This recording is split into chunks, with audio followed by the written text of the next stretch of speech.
आदि शंकराचार्य और मंडन मिश्र के बीच हुआ शास्त्रार्थ भारतीय दार्शनिक इतिहास का एक प्रमुख अध्याय है, जिसने वेदांत और मीमांसा के परस्पर विरोधी सिद्धांतों का साक्षात्कार कराया। इस शास्त्रार्थ ने न केवल तात्कालिक धार्मिक और दार्शनिक परिवेश को प्रभावित किया, बल्कि समूचे भारतीय मनीषा को सत्य की ओर एक नया दृष्टिकोण प्रदान किया। ये कथा जितनी गहन है, उतनी ही मनोरम भी। शंकराचार्य के अद्वैत वेदांत और मंडन मिश्र के कर्मकांड आधारित मीमांसा दर्शन के बीच यह वैचारिक मुठभेड़ तर्क, ज्ञान और वैराग्य के परिप्रेक्ष्य में हो रही थी। इस मुठभेड़ के नायक और प्रतिनायक दोनों ही अपने अपने स्थान पर दृढ़ और विख्यात थे। आइए इस शास्त्रार्थ की कहानी को विस्तार से समझें और अनुभव करें कि कैसे ये बहस महज तर्क और दर्शन से अधिक थी। यह आत्मा और ज्ञान की गहन यात्रा का एक अमिट प्रतीक है। आदि शंकराचार्य। अद्वैत के प्रवक्ता आदि शंकराचार्य का जन्म 8वीं शताब्दी में हुआ था, जब भारतीय समाज धार्मिक और दार्शनिक रूप से विभाजित था। उन्होंने अद्वैत वेदांत के माध्यम से यह सिद्धांत प्रस्तुत किया कि ब्रह्म ही एकमात्र सत्य है और यह संपूर्ण जगत माया है। उनका मानना था कि आत्मा और ब्रह्म में कोई अंतर नहीं है। जीवन का अंतिम लक्ष्य आत्म साक्षात्कार है, जिसमें व्यक्ति ब्रह्म के साथ अपनी एकता का अनुभव करता है। मंडन मिश्र, कर्मकांड के मर्मज्ञ। दूसरी ओर मंडन मिश्र, जो भारतीय मीमांसा दर्शन के महान विद्वान थे, ने वेदों के कर्मकांड और यज्ञ को मानव जीवन का आधार माना। वे वेदों में वर्णित विधि विधानों और यज्ञों के अनुशीलन के पक्षधर थे। मंडन मिश्र के घर का वातावरण इतना विद्वत्तापूर्ण था कि कहा जाता है कि उनके तोते भी वेदों और शास्त्रों का उच्चारण कर सकते थे। मंडन मिश्र के अनुसार जीवन में धर्म, अर्थ, काम और मोक्ष के उद्देश्यों की प्राप्ति कर्मकांडों के माध्यम से ही संभव है। वे कर्मकांड को न केवल धार्मिक बल्कि आध्यात्मिक प्रगति का भी मार्ग मानते थे। वे यह मानते थे कि जीवन के सभी कर्तव्यों का पालन यज्ञ और कर्मकांड के माध्यम से ही संभव है। वैचारिक टकराव की पृष्ठभूमि।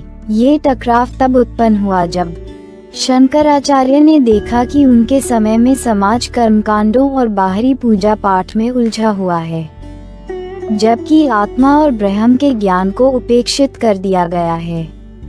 शंकराचार्य का अद्वैत दर्शन कर्मकांड आधारित मीमांसा के विपरीत था और उन्हें लगा कि मीमांसा के सिद्धांतों से भारतीय समाज आध्यात्मिक प्रगति से वंचित हो रहा है। इसलिए जब आदि शंकराचार्य ने ये सुना कि मंडन मिश्र कर्मकांड के बड़े समर्थक हैं, तो शंकराचार्य ने ये तय किया कि वे मंडन मिश्र से शास्त्रार्थ करेंगे। यह कोई साधारण शास्त्रार्थ नहीं था, बल्कि सत्य और ज्ञान की खोज के लिए दो महान विचारधाराओं का टकराव था। शास्त्रार्थ का आरंभ। शंकराचार्य की चुनौती। कहा जाता है कि शंकराचार्य मंडन मिश्र के घर पहुंचे और शास्त्रार्थ की चुनौती दी। यह कोई साधारण बहस नहीं थी, ये सत्य और ज्ञान की गहराइयों में उतरने की यात्रा थी। मंडन मिश्र का घर विद्वत्ता का केंद्र था और उनकी पत्नी देवी उभया भारती स्वयं एक महान विदुषी थीं। उन्होंने इस शास्त्रार्थ की अध्यक्षता करने का प्रस्ताव रखा। शास्त्रार्थ के नियम ये थे कि जो हार जाएगा उसे अपने विचार छोड़ने होंगे और विजेता के मत का अनुयायी बनना पड़ेगा। शास्त्रार्थ शुरू हुआ। शंकराचार्य ने अद्वैत वेदांत के सिद्धांतों का समर्थन किया और यह कहा कि संसार माया है और जो कुछ भी भौतिक है वह अस्थायी और भ्रमात्मक है। उन्होंने तर्क दिया कि बाहरी कर्मकांड, यज्ञ और पूजा केवल अस्थायी साधन हैं, जो हमें ब्रह्म तक पहुंचाने में मदद नहीं कर सकते। उनका मानना था कि आत्मा की मुक्ति का मार्ग केवल आत्मज्ञान है, न कि बाहरी कर्मकांड। मंडन मिश्र ने अपने तर्क में वेदों के कर्मकांडों का समर्थन किया। उन्होंने कहा कि वेदों में यज्ञ और कर्मकांडों का महत्व अनिवार्य है। और इनकी उपेक्षा करना वेदों की शिक्षा का अपमान होगा। उनका मानना था कि यज्ञ और कर्मकांड से न केवल धर्म की रक्षा होती है, बल्कि ये मोक्ष प्राप्ति के लिए भी आवश्यक हैं। उन्होंने कहा कि कर्मकांड ही आत्मा को शुद्ध करने और ब्रह्म के करीब ले जाने का साधन है। शंकराचार्य के तर्क इस बात पर आधारित थे कि आत्मा और ब्रह्म एक ही हैं। उन्होंने ये प्रश्न उठाया कि यदि आत्मा और ब्रह्म में कोई भेद नहीं है, तो बाहरी कर्मकांड का क्या महत्व है। मंदन मिश्र कर्मकांड और धार्मिक विधियों के प्रति अपनी निष्ठा दिखा रहे थे, जबकि शंकराचार्य ने आध्यात्मिकता और आंतरिक ज्ञान की प्राथमिकता को सामने रखा। शास्त्रार्थ 21 दिनों तक चला। अंततः मंदन मिश्र के तर्क कमजोर पड़ने लगे। उभया भारती ने निष्कर्ष दिया कि शंकराचार्य विजयी हुए हैं। मंदन मिश्र ने अपनी पराजय को स्वीकार कर लिया और शंकराचार्य के अद्वैत वेदांत को अपनाते हुए संन्यास ग्रहण कर लिया। यह मात्र एक शास्त्रार्थ में हार जीत की बात नहीं थी, बल्कि यह एक आंतरिक यात्रा की जीत थी, जिसमें आत्मज्ञान की महत्ता को प्रमुखता मिली। शंकराचार्य की विजय ने अद्वैत वेदांत को भारतीय दर्शन के केंद्र में ला दिया और कर्मकांड पर आधारित मीमांसा की महत्ता को चुनौती दी। ये शास्त्रार्थ न केवल विचारों का संघर्ष था, बल्कि यह एक नई दिशा का संकेत भी था, एक दिशा जिसमें आत्मा का स्वरूप और ब्रह्म की पहचान प्रमुख थे। एक अनोखा मोड़। उभया भारती का प्रश्न। हालांकि कथा यहीं समाप्त नहीं होती। उभया भारती ने एक महत्वपूर्ण मोड़ पर शंकराचार्य से एक विशेष प्रश्न पूछा। उन्होंने कहा, आपने मंदन मिश्र को हराया है, लेकिन एक गृहस्थ जीवन की जिन बारीकियों और विषयों पर चर्चा की जानी चाहिए, उन पर अभी चर्चा बाकी है। इसके बाद उन्होंने शंकराचार्य से उन विषयों पर तर्क करने का प्रस्ताव रखा जो गृहस्थ जीवन से जुड़े थे। शंकराचार्य एक सन्यासी थे और गृहस्थ जीवन के कुछ पहलुओं से उन्हें अनुभव नहीं था, किंतु वे अपनी बुद्धिमत्ता और ध्यान की शक्ति से इस चुनौती का सामना करने के लिए तत्पर थे। कहा जाता है कि इसके लिए उन्होंने एक विशेष ध्यान प्रक्रिया का उपयोग किया और इस विषय पर भी उन्होंने उभया भारती के तर्कों का संतोषजनक उत्तर दिया। इस शास्त्रार्थ का भारतीय दर्शन पर प्रभाव। आदि शंकराचार्य और मंदन मिश्र के बीच हुए इस शास्त्रार्थ का भारतीय दर्शन और समाज पर गहरा प्रभाव पड़ा।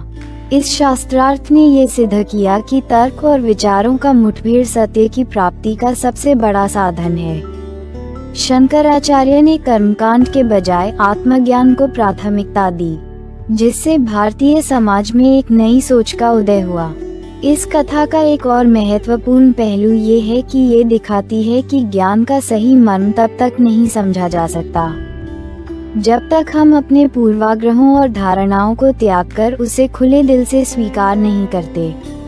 मंदन मिश्र, जो वेदों के कर्मकांड के कट्टर अनुयायी थे, उन्होंने भी अपनी पराजय स्वीकार कर ली और शंकराचार्य के अद्वैत वेदांत को अपनाया। यहाँ आदि शंकराचार्य और मंदन मिश्र के शास्त्रार्थ से जुड़े 10 प्रमुख उद्धरण दिए गए हैं, जिनके साथ उनके अर्थ और व्याख्या भी शामिल है। ये उद्धरण उस ऐतिहासिक शास्त्रार्थ के मुख्य विचारों और सिद्धांतों को उजागर करते हैं। 1. ब्रह्म सत्य है, जगत माया है और जीव ब्रह्म के सिवाय कुछ नहीं है। व्याख्या। शंकराचार्य का यह उद्धरण उनके अद्वैत वेदांत के सिद्धांत का सार है। उनका तर्क था कि सभी कर्मकांड और भौतिक क्रियाएं माया हैं और केवल ब्रह्म ही सत्य है। इस तर्क ने मंदन मिश्र के कर्मकांड आधारित दर्शन को चुनौती दी। 2. कर्मकांडों से आत्मा की मुक्ति नहीं होती, केवल आत्मज्ञान से मोक्ष प्राप्त होता है। व्याख्या। ये शंकराचार्य के दर्शन का मूल सिद्धांत है, जिसमें उन्होंने मंदन मिश्र के कर्मकांड पर आधारित मीमांसा दर्शन का खंडन किया। शंकराचार्य ने कहा कि बाहरी कर्मकांड से आत्मा की मुक्ति संभव नहीं है, बल्कि केवल आत्मज्ञान ही मोक्ष का मार्ग है। 3. यज्ञ और कर्म आत्मा की शुद्धि के लिए नहीं है, बल्कि ये केवल बाहरी साधन है। व्याख्या। शंकराचार्य ने मंदन मिश्र के तर्क का प्रतिवाद करते हुए कहा कि यज्ञ और कर्मकांड आत्मा को शुद्ध नहीं कर सकते।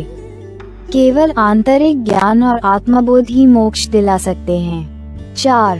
वेदों का सार आत्मज्ञान में है, न कि कर्मकांडों में। व्याख्या। शंकराचार्य का ये तर्क इस विचार को दर्शाता है कि वेदों की अंतिम शिक्षा आत्मा और ब्रह्म के ज्ञान की ओर है, जबकि मंदन मिश्र कर्मकांड को वेदों का प्रमुख हिस्सा मानते थे। 5. तर्क द्वारा विचारों का परीक्षण ही सत्य तक पहुंचने का सही तरीका है। व्याख्या। इस उद्धरण से यह स्पष्ट होता है कि शंकराचार्य और मंदन मिश्र के शास्त्रार्थ में तर्क की प्रधानता थी। दोनों विद्वानों ने एक दूसरे के तर्कों को चुनौती दी और यह संवाद ज्ञान प्राप्ति के लिए अत्यंत महत्वपूर्ण था। 6. संन्यास आत्मा के सत्य की प्राप्ति के लिए है, न कि कर्मों के फल के लिए। व्याख्या। शंकराचार्य ने संन्यास का महत्व बताते हुए कहा कि यह जीवन का अंतिम लक्ष्य आत्मज्ञान प्राप्त करना है, न कि कर्मकांडों के परिणामस्वरूप किसी भौतिक उपलब्धि की प्राप्ति। 7. माया और अज्ञान को हटाना ही जीवन का मुख्य उद्देश्य है। व्याख्या। शंकराचार्य के अनुसार माया, भौतिक जगत की मोहिनी, और अज्ञान, ब्रह्म का अज्ञान, ही बंधन का कारण है। मंदन मिश्र के कर्मकांड आधारित जीवन दर्शन को चुनौती देते हुए शंकराचार्य ने आत्मज्ञान को जीवन का अंतिम लक्ष्य बताया। 8. जब विचारों का टकराव होता है तो हम सत्य के करीब पहुंचते हैं। व्याख्या। शंकराचार्य और मंदन मिश्र के बीच हुए शास्त्रार्थ का यह उद्धरण इस बात को उजागर करता है कि विचारों के संघर्ष से ज्ञान का विकास होता है। ये बहस केवल जीत हार का प्रश्न नहीं थी, बल्कि सत्य की खोज का एक महत्वपूर्ण चरण थी। 9. संसार में परिवर्तनशील चीजें स्थायी नहीं हैं, केवल ब्रह्म नित्य है। व्याख्या। शंकराचार्य ने ये कहा कि इस भौतिक संसार में सब कुछ अस्थायी है, केवल ब्रह्म ही अचल और नित्य है। उन्होंने मंदन मिश्र के कर्मकांड के स्थायित्व के विचार का विरोध किया और आध्यात्मिकता के शाश्वत सत्य को प्रस्तुत किया। 10. विज्ञान, तर्क और अनुभव का मिलन ही आत्मज्ञान तक पहुंचने का रास्ता है। व्याख्या। यह उद्धरण शास्त्रार्थ के उस पहलू को दिखाता है जिसमें शंकराचार्य ने तर्क और अनुभव के साथ आत्मज्ञान को समझने का आग्रह किया। ये दर्शाता है कि तर्क का महत्व केवल ज्ञान के आचरण में नहीं, बल्कि उसके अनुभव में भी निहित है। इन उद्धरणों से यह स्पष्ट होता है कि आदि शंकराचार्य और मंदन मिश्र के शास्त्रार्थ ने भारतीय दर्शन को नई दिशा दी। इस शास्त्रार्थ में अद्वैत वेदांत के मूलभूत सिद्धांत और कर्मकांड पर आधारित मीमांसा दर्शन के बीच विचारों का टकराव हुआ। अंत में सोचने वाली बात। इस ऐतिहासिक घटना से हमें ये संदेश मिलता है कि सच्चा ज्ञान केवल तर्क और बहस से ही प्राप्त किया जा सकता है।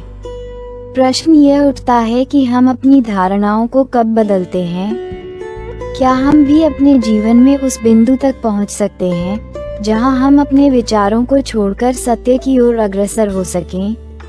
इस कथा को सुनने के बाद एक प्रश्न आपके मन में उठना चाहिए।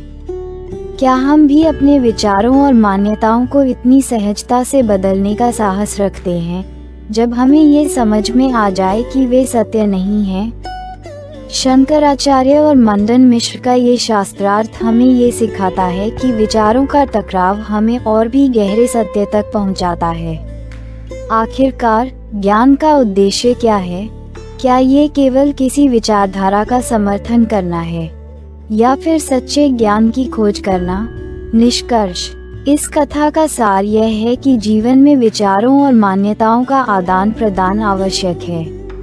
जब दो महान आत्माएं एक दूसरे से मिलती हैं और विचारों का आदान प्रदान करती हैं, तो सत्य की रोशनी और भी अधिक प्रकट होती है। आदि शंकराचार्य और मंदन मिश्र के बीच का ये शास्त्रार्थ हमें सिखाता है कि भले ही हमारे विचार और मतभेद अलग हों, लेकिन जब तक हम सत्य की खोज में लगे रहते हैं, तब तक हमें अपने विचारों का सम्मान करना चाहिए और तर्क की शक्ति को महत्व देना चाहिए। क्या आप भी इस कथा से प्रेरित होकर अपने जीवन में कुछ नया सीखना चाहेंगे? धन्यवाद। यदि आप हमारी मेहनत की सराहना करते हैं तो कृपया इस पोस्ट को लाइक और शेयर करें और हमारे चैनल को सब्सक्राइब करें।